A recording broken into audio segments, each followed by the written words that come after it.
Disney cruisers, and welcome back to the DCL community where we are here to help you plan, prepare for, and get excited for those Disney cruises. You guys know me. I'm Rebecca, your admin and host here of the DCL community. And today I am so excited to be talking about something I have never done with Disney Cruise Line, European Disney cruises.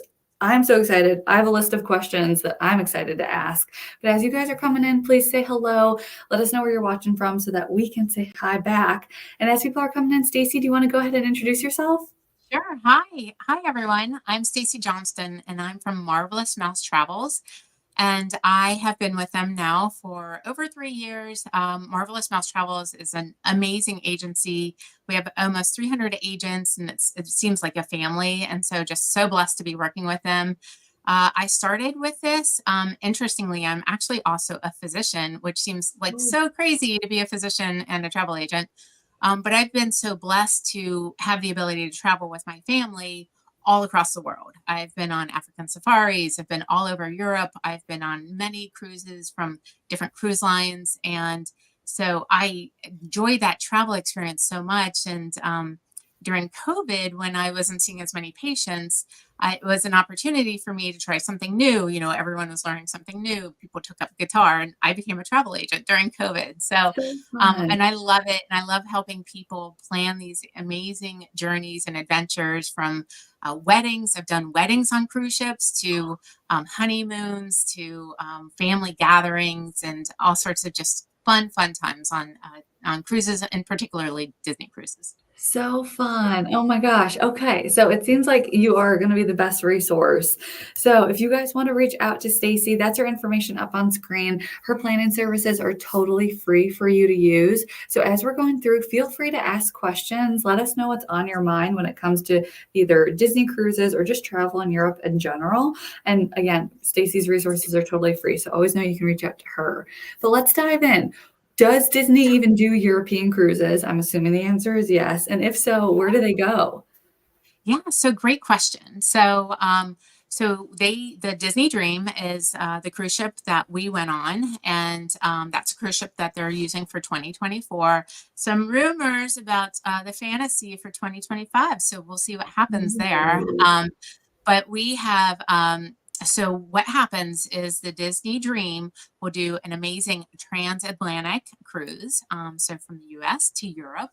And starting in May, you can do cruises. So May of 2024 is where they're booking right now.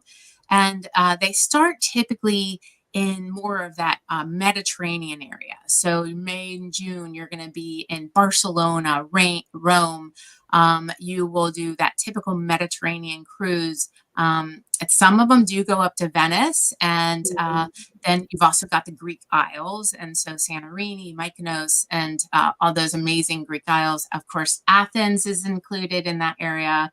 And then starting really in that July timeframe, the Dream will start to make the way up around to Spain, and then and in Southampton, where they depart for the rest of the season. And then from Southampton, you can do the British Isles. We're going on in 2024. We're doing the Norwegian Fjord cruise, which is all throughout Norway, and it's absolutely beautiful. And it's apparently it gives Alaska its run for its money in terms of the beauty. And Wow. then there are some great ones, Iceland and Reykjavik, and I'll tell you all about my journeys in Iceland, but you've got short ones, anything from really the 4 days all the way to you've got 11 days to transatlantic, or 13 days. So you've got a variety of cruising that will, I think, really meet your needs. Wow. Okay. There are some great options. How do you decide, or I guess how do you work through with your family, yes, but with your clients too, on how to decide when there are so many great European itineraries? Sure. So obviously we talk about the itinerary first. And so we look at the dates. You know, some people are saying, hey, I really want to do June, or I'd like to go when it's, in August, right before school starts. Or some people are like, hey, I'm going without my kids, and we'd like to do, more September. So one thing we started when we started cruising in Europe, we started doing what I call the intro to Europe. So that's that typical Mediterranean cruise. So starts in Barcelona, makes its way over to Rome. You do Pompeii, so you get to go see Pompeii. Mhm. That's where you dock in Naples. And then you can also do Pisa, go see the Leaning Tower of Pisa. And then, of course, Rome is just in itself just so amazing. So I loved that for our very first European cruise. I call it introduction to Europe. Just get a little bit of everything. And then, of course, Barcelona is a beautiful city to spend some time in as well, too. Yeah. Oh, that's such a good point. Kind of get a taste for the history, the culture, everything that, I mean, Europe is such a beautiful place. But then when you get to spend time in each individual city, I mean, they're all so unique. So I They love really that. are. Oh, Yeah. man. Okay. So you have a cruise planned to Norway coming up. Mhm. So Yes. I know one question that we get all the time is, my little ones love Frozen. They love Frozen. Is the Norway cruise experience something that you might recommend for little ones Yes, who? so that's perfect. We on our last cruise, we did Northern Europe, which actually had a couple of days in Norway also. And so when we were at Norway, they had that was our Frozen theme night, and so they had a Frozen deck party, and the food was Norwegian inspired. All the little kids, of course, are dressed up in the Princess Anna and Queen Elsa outfits, and the little boys. There were definitely some Kristoffs running around as Oh, well that's too. so And cute. then I loved all the adults, and they were wearing like Frozen shirts, and so I mean everyone was really getting into kind of this Frozen theme night. So that was just Yeah. wonderful. So a lot of your Northern European cruises are going to have more of that Frozen inspired theming, throughout the itinerary. Do any of the European cruises have Pirate Night? I know that's a popular night for the Caribbean. Yeah, so typically not. Most of the European cruises tend to stick with that Frozen theme. And one of the things to know is they don't do fireworks on your European trips, but just the splendor of Europe is enough to make up for the fireworks. I was gonna say, I would never recommend skipping a cruise just because it didn't have fireworks. Right, You can get those exactly. in the Caribbean anytime. Go explore Europe. And Yeah. speaking of kids, do you think that European cruises are good for families? And do you have an age range that you would recommend for a first Disney cruise or cruise in general in Europe? Yeah, sure. So we started taking our little one to Europe when he was 8, and that was a perfect age. Rome was a little long, I'll be honest. We did Rome in a day, and Ooh, we literally saw everything within Rome. We saw the Sistine Chapel. We did a private tour of the Colosseum. We had lunch at this, a perfect Italian eatery. We had gelato. We went into the Vatican and toured the St. Peter's Basilica. So we literally saw everything you could see. Oh, we did the Trevi Fountain. So that was a lot. But what we did is we ended up hiring a private driver, which was great because I had my little one, but I also had my mom. And so, kind of having that age range where it was like, grandparents can chill in the car and not maybe get out for some of the experiences or sit with the little ones. And so, yeah. I think it really depends on your excursions. With Northern Europe, you would have been totally fine with any of the younger kids. We went and saw some princess castles in Germany, and so that was amazing. That would have been totally fine with little ones as well too. Man, oh my gosh. Okay, so let's talk about excursions. Do you have some favorites that you've done, whether you've booked them directly through Disney or on your own? Yeah, I think the Rome in a day was definitely one of those that I thought I didn't know when I'd be getting back to Rome, which surprisingly I'm going back to Rome in 2 weeks. So had I known it, I may not have booked the Rome in a day because again it was a lot to see in one day. Yeah. Um, but I just didn't know when my whole family would be going back to Rome. So I thought this was on my bucket list, and I definitely wanted to make sure I saw all those key components of Rome. That was one of my favorites. Amazingly, I loved Frederica, Denmark. It was the cutest thing ever. So they haven't had a Disney cruise ship in a couple of years, and they're not on the docket for 2024 either. So the town literally came out and they lined it up with the chairs, and they had a marching band, and they were Oh waving like American flags, and it was the cutest thing. And they my had Danish gosh. flags, and the little kids choir was singing. It was so adorable. And then when we embarked back on and we were pulling away, they had a band and they were playing all the Disney songs you could ever think of, and we're all waving. And I was lucky enough to be on the starboard side, and we were on or my balcony was on the side where we could see everyone, and we were just waving to them. And I have video, and so if anyone ever wants to see it, it was the most fun. So that was just, I think that was the one that I will always kind of take with me, because I Yeah. felt like I was incorporated into this culture and really learned about them. And we went to this castle in Denmark, and the people there were so friendly. It was just amazing. Yeah, and do you think it's okay? I know a lot of times with, depending on some of the ports, going off on your own isn't always recommended. Did you always feel safe in all the European ports? Did you feel Yeah, good going Europe. around on your own? I've traveled Europe alone, and so I would feel safe in any of these ports. Naples isn't a super pretty port, so I would not say I'd recommend spending a lot of time in Naples itself.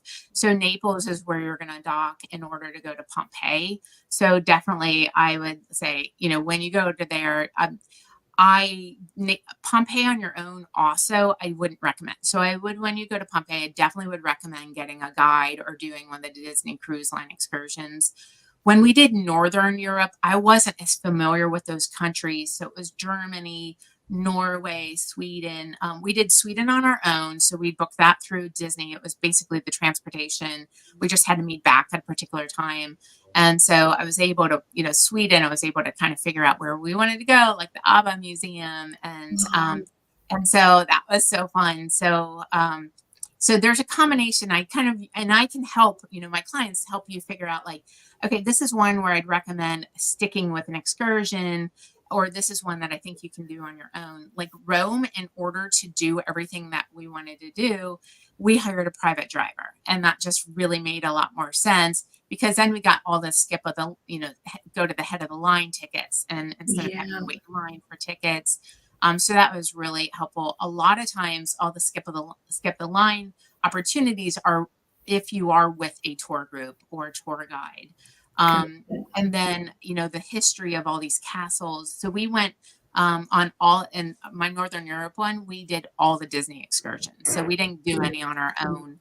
Um, and so it just really helped having that Disney guide there and all these castles and give you the history. And then they will say, okay, go off on your own and, meet back in a couple of hours. So you still get that little bit of exploring on your own, these cute little towns in Germany, or Stockholm, Sweden, or Oslo, Norway. So that was a lot of fun too. Gosh, there's so much to explore in Europe. So I would say, you guys, if you're trying to figure out exactly what itinerary to do, what excursions to do, reach out to Stacy. You can tell that she's got a wealth of knowledge when it comes to how to navigate these cities and kind of maximize your time there. So use her as a resource. And I am curious, just coming back to cruising with kids, because you have Mhm. three, right? Yes, yes, we Okay. do. Do they love the cruises in Europe? Do they love visiting Europe? Is it something that they enjoy? They do. So I was we had that kind of second family, although it's still my husband and I. Our kids are 10 years apart, and I've been blessed with twin girls, and who are now 20, and now we have a 10-year-old. And so I started traveling in Europe with the girls when they were 14, and we just did kind of the land experience. And so my girls had gone to Europe more than my husband had. He had never gone to Europe. Wow. And so we went to Paris and spent a week in Paris, and to Ireland. And I drove around Ireland, and on the wrong side of the road, and, driving in these tiny, tiny roads and this huge Yeah. overpass. And so more of that land experience. And then what I was ready to start bringing Nick into, exploring Europe. But honestly, with little kids, having that land experience is really hard. You're packing up, you're moving to different hotels, you're trying to catch a train. And if you've ever been on a train in Europe, they're on time and you only have a couple of seconds to run from one train to another.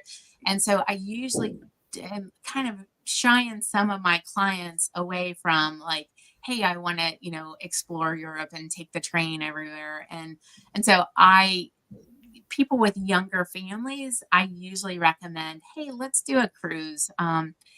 Just try Europe. And I always say that the excursion isn't an immersive experience. It's to give you a taste of this particular country or this particular culture that you say, I want to go back there. And so Yeah. my daughters are convinced they're going to move to Stockholm, Sweden. So I said, that's fine. And I'll come and visit you anytime you want. But Yeah. again, it's a sample like of that experience, but it's enough that you really get to kind of taste the culture. And then sometimes what we can do is do like a land and sea experience. So the one right before Norway does have an Adventures by Disney Escape that Ooh. it's just the weekend before the excursion. So you get 2 nights in in London, and then they will take you over to the Southampton port. And with the Adventure by Disney Escape, it's you get this 5-star experience. You stay basically at the Crown Plaza or something along those lines. You get a private touring of the Crown Jewels. You go on a speedboat on the Thames River. And so you get to do all of that, So which cool. amazing. So you can have that land and sea experience if we plan it right. No matter what, I always recommend that we fly you into your port town or a similar town at least a couple of nights. So with our last cruise, we actually flew into Reykjavik, Iceland, and we spent several days in Reykjavik, and then we flew from Reykjavik to Copenhagen. And so that way it was kind of breaking it up. We were getting assimilated and we knew that we were in Europe with plenty of time. And I would never fly you in the day of, or even really Oh the day before, man. a couple of days. Yeah, I was gonna say, gosh, that stress. I mean, even just flying into Florida a day of stresses me out. Oh my gosh. Okay, and are hotels and flights, is that something that you can help your clients with Yeah, coordinating? Oh, definitely. So I do everything from flights, hotels to excursions. I will actually go in and book your excursions through the Disney app, so you don't have to do that. And then awesome. I also will help you find excursions if the Disney excursions aren't meeting your needs. Or if you want to look for something different, or if you want to add on that land experience before or after the trip. I also do river cruises. So Disney has an amazing river cruise experience. They partner with AMA and through the Adventure by Disney River Cruises. And then for those, I have several clientele that are more mature and they are looking for more of that adult only experience. And so I do a lot of Viking cruises as well too for that European experience. Wow. Oh my gosh, so many ways to see Europe. And I have to ask because we get the question about travel insurance all the time, but do you recommend travel insurance if you are going to Europe? I get travel insurance whenever I'm going out of the country. And so, our health insurance doesn't work over there. And I be honest, I close your ears, Disney. I do not usually recommend Disney's travel insurance. We partner with another company that is often less expensive than Disney and usually has better medical and evacuation coverage. So it's the evacuation coverage, which is really essential. In Europe, you may not need the evacuation as much, but it definitely some of those third world countries when you're going, you will definitely want to consider something that has good medical evacuation coverage. Wow, yes. Oh my gosh, so important. I know people ask, and I have some family that has never gotten travel insurance, doesn't even think twice about it, but I know it's just that peace of mind that I have just Yeah, in case. It's just like a passport, right? Doing that it closed is. loop in the Caribbean, just in case. Um, Exactly. and I know we're talking about some of the river cruises versus Disney cruises. Can we compare another cruise line in Europe? Sure. I know you said you Yeah. sailed on Royal, so maybe Royal. Yes. Royal versus Disney in Europe. Sure. So we were on one of the inaugural sailings of the Wonder of the Seas. So that Ooh, was, I mean, I loved it. And so I'm never going to put Royal Caribbean down. I prefer Royal Caribbean's newer ships. Um, of some of their other experiences. They just have kind of more to do. They just have that kind of cleaner feel that you're used to a Disney ship. So Disney ship, no matter whether you're on the Wonder or on the Wish, you're going to have that same experience in terms of just the feel of it and the level of maintenance that it receives. And so I really enjoyed the Wonder of the Seas. This past summer, I had several clients sail on the sister ship of the Wonder of the Seas, the Symphony of the Seas, when it was in Europe. And next year there's some other options of some of the Oasis class ships being at Europe as well too. Some of these smaller ships of like Norwegian, the Jewel, I don't book as often. I don't recommend them as well. Just I think most people want some sort of wow factor. And, some of those, their ships, they're great. They still have the same dining experience. They still have the same kind of entertainment. Or, of course, if you like casinos, that Yeah. would be more, the Norwegian or Royal Caribbean. But in terms of just kind of having that wow factor, Disney obviously has that wow factor. And some of your newer ships, like the Norwegian Prima, or you've got that, like I mentioned, any of the Oasis class ships for the Royal Caribbean. I think you'll have that better experience, and especially if you have children. Wow, good to know. And itinerary wise, is there anything that just blows one out of the water versus another? Um, I really like the fact that Disney varies their itineraries. And so every week it's just a little bit different. So one cruise one week is a little different to the next cruise. So, like I was mentioning, in May you've got your Mediterranean, and then in June you go into the Greek Isles. And so, because it's really only one ship, they really focus on having that itinerary heavy, like making sure the itinerary meets the needs of the clients.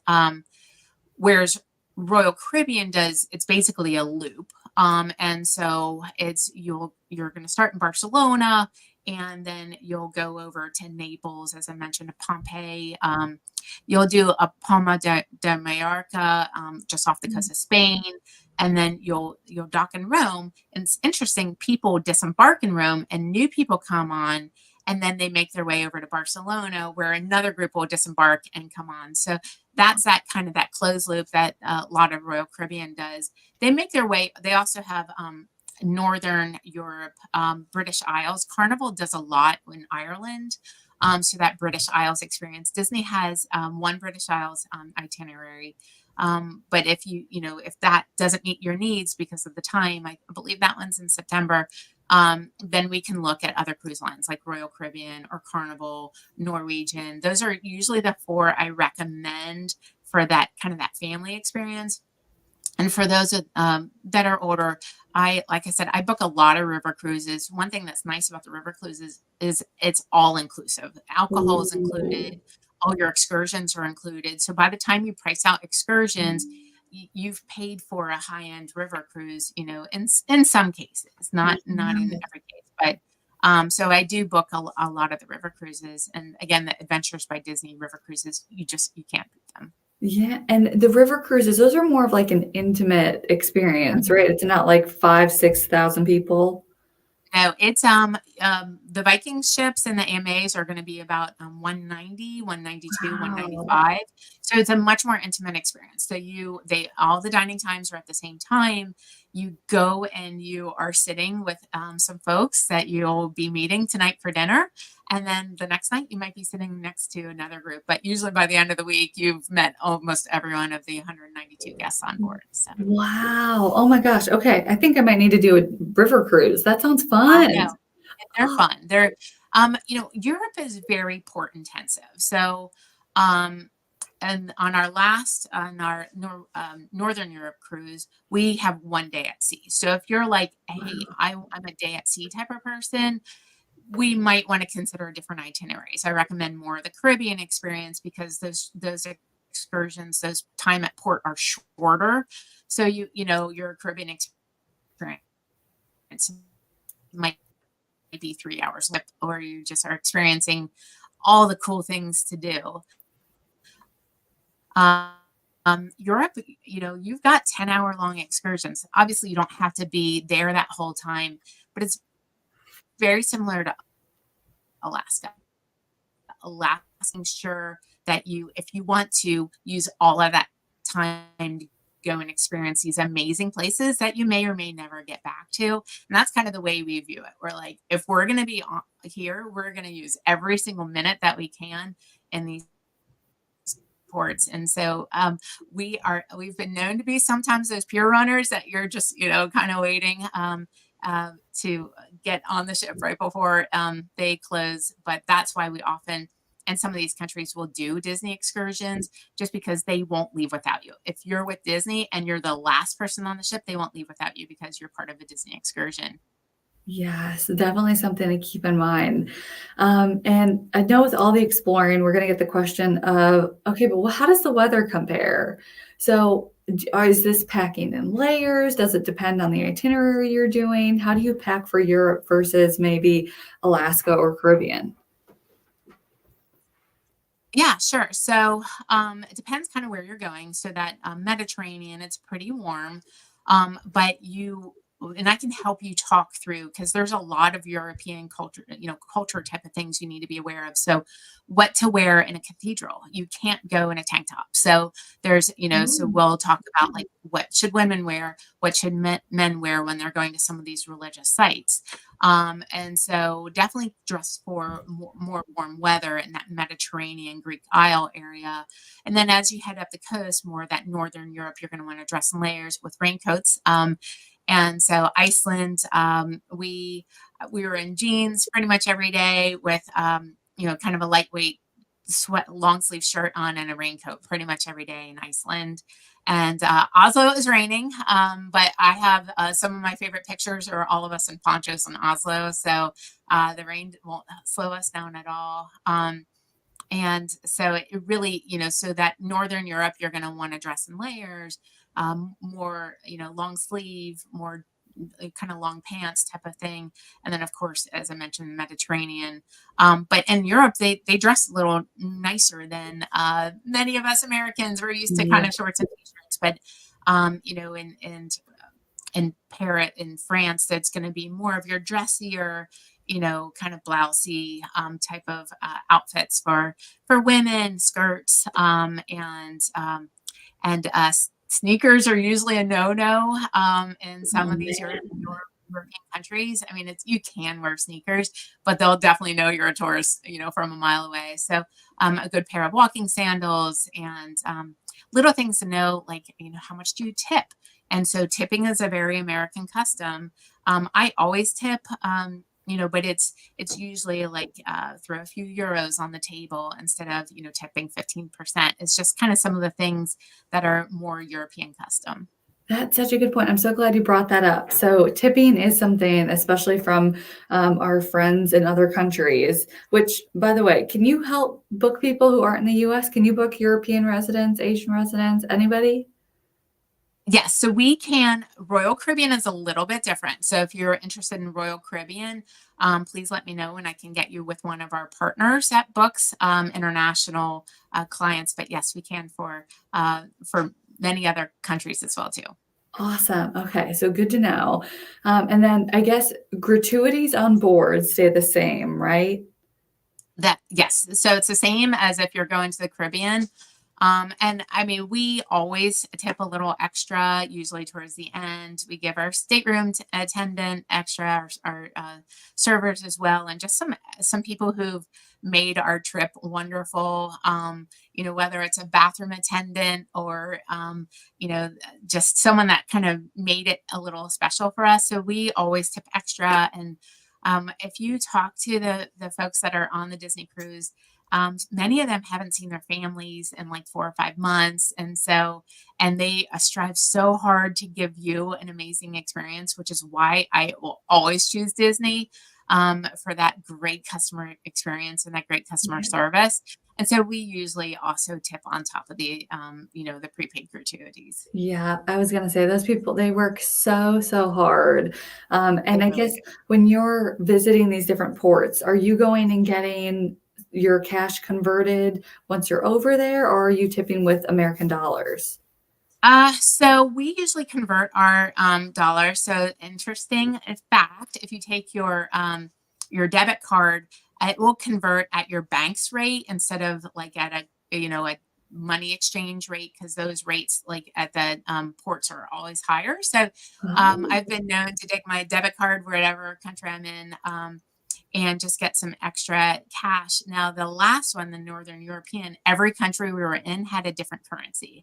So that was a different challenge, and trying to keep up with how much did I need without trying to get too much. And so that was an interesting challenge. But your other ones are, most of your cruises will be on the euro. So I usually get a couple $100 worth of euros ahead of time.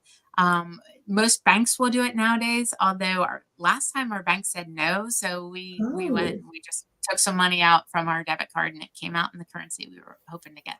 Wow. Okay. Good to know. And again, I'm so glad you brought that up because that's something we get a lot. Now, I guess looking overall at European travel, would you recommend if somebody is cruising for the first time, do you think a Disney cruise is a good place to start, or should they try a different itinerary? I think Disney is the best. And so, I mean, it's my personal favorite. It's what we cruise the most often. It's what I sell the most of. Like I said, I've been on all of the others, and I think sometimes if there's a particular itinerary you're looking for, again, I would support it depending on, the age of the ship and the experiences my clients have had on some of these other experiences.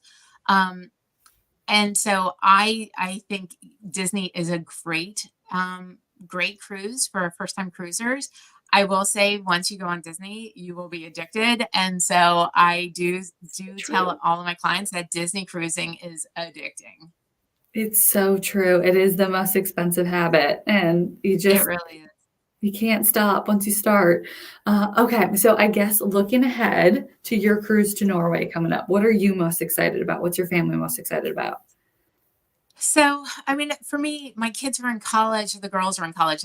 As I mentioned, I have my 10-year-old. So, the reason why I chose that one instead of some of the other itineraries is one of my daughters is really into nature, and we are actually doing Alaska in June, the first week of June, on another cruise line, and just again to give that kind of comparison experience for my clients. Yeah, But what just being with my family and experiencing these cultures that we've never really thought of. And the reason why I chose that one is, again, the beauty. Apparently these Norwegian fjords are supposed to just be so beautiful, and I'm really looking forward to just experiencing the beauty and the nature and the culture. And I love the Disney Dream. That kind of feels like my home ship.